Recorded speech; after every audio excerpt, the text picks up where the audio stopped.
समझ रहे? तो जीव सृष्टि ही, जीव की अपनी जो सृष्टि है, मनोमय सृष्टि, वही उसको दुख देती है।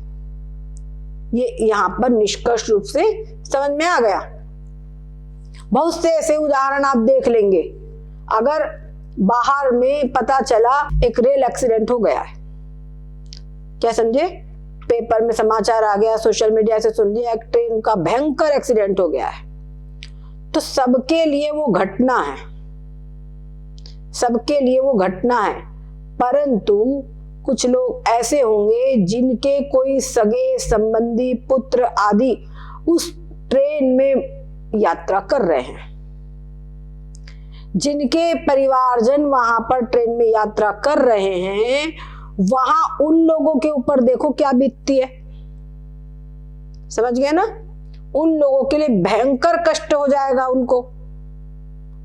और जो लोग बड़े आराम से है, जो घटना समझ रहे हैं और नॉर्मल है, उनको भी जब ये मालूम चल जाए कि अरे हमारा कोई सगा संबंधी उस ट्रेन में ही आ रहा था, क्या समझे, उस ट्रेन में ही आ रहा था और वो भी इस दुर्घटना का शिकार हो गया है, तब देखो उसकी स्थिति कितनी होगी। अनेक लोगों की मृत्यु हुई है, लेकिन वो सब ईश्वर सृष्टि के हैं। जितने लोगों की मृत्यु है वो ईश्वर सृष्टि के हैं। तो ईश्वर सृष्टि में उनको घटना है, वो दुख होगा, पर वो बात नहीं रहेगी जो अपने स्वजन संबंधी की मृत्यु पर या अपने स्वजन संबंधियों को कोई नुकसान होने पर जो घटना होगी, जो दुख होगा, वो बात कुछ और होगी। होता है कि नहीं होता है? बिल्कुल साइकोलॉजिकल आप देखो।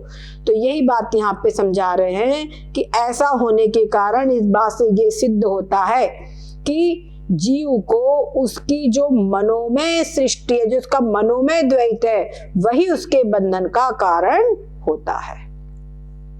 और अगर मनोमय द्वैत ना हो तो सुख दुख दोनों उसको नहीं होते हैं।